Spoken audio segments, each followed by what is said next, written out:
7 changes for Melbourne City.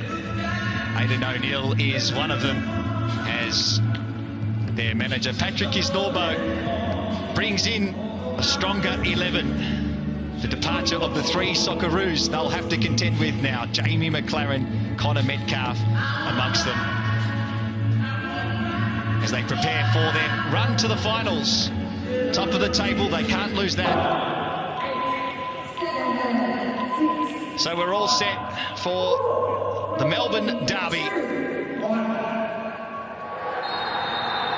Good afternoon to all fans watching this series, and it's good to see that you got some quality players. And for Marco Tilio, one for instance, he's playing as that 9, false 9.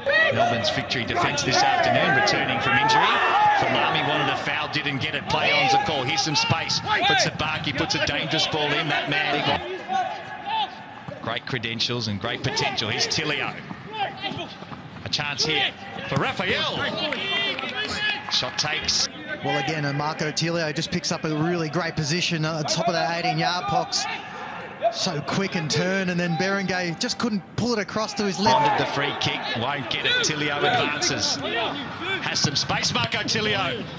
Fires on goal, and Matt Acton started his career at Melbourne Victory. Scott Galloway has been fantastic this season. Here's Raphael again. Nice ball inside. Victory eventually clear it. And his quality too. This is probably one of the best seasons I've seen him have. Here's Luna. Nice ball inside, well read by Nick Ansell. Traore gets himself into trouble. Tilio couldn't find the space. It's a corner kick, the first for Melbourne Victory today. Keep Melbourne Victory level here. Berenguer with a terrific ball in. Nuno Reis made a good run. Couldn't get it with the shot. Handball the call, play on. Galloway inside the area, dangerous here. Tabaki, and it takes a deflection. And Melbourne City take the lead.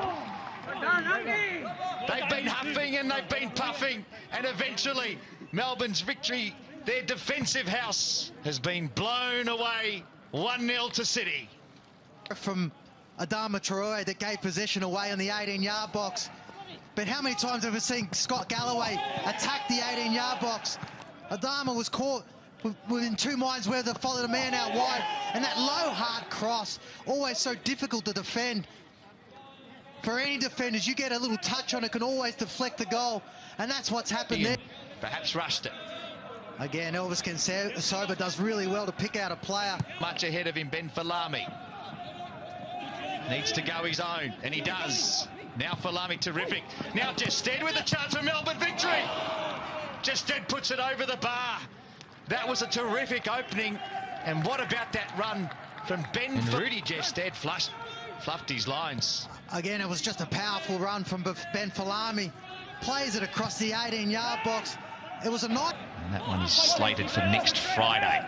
Here's Jacob Butterfield, who will try his luck from a distance. It falls for Jested. And Rudy Jested misses again. Butterfield just sees that opportunity to strike, and that ball in front, when it dips, it's so difficult for a keeper to kind of cushion it, but he did so well to make. So Victory coming hard here. Butterfield, Griffiths with the header away. Jay Barnett goes down. Caruccio, terrific. As Barnett to their first ever wooden spoon. Well, it's a beautiful one-touch football. Question marks about Galloway being offside, but again, he makes that run inside. And when you play that quick one-touch football, so hard for any defender to follow their players. And Leslie Otis comes to the back post, gambles, and he's on the end of a wonderful Melbourne City goal. Now VAR is Butterfield. Header. Barnett still in play. Still in play. And Melbourne Victory with the last kick of the game. Leighton Brooks scores the equaliser. Unbelievable at Amy Park. What an end. And it ain't over yet for Victory season. Number 4, because because I reckon he's just run down to the ground to celebrate with his son. But I tell you what, it was just bouncing around in that 18-yard box. It just couldn't get cleared. And Leighton Brooks, with probably one of the finishes that will be talked about in Melbourne Victory history when you're talking them not claiming the wooden spoon. But I tell you what, a lot of fans at home for Melbourne Victory are really happy with that strike.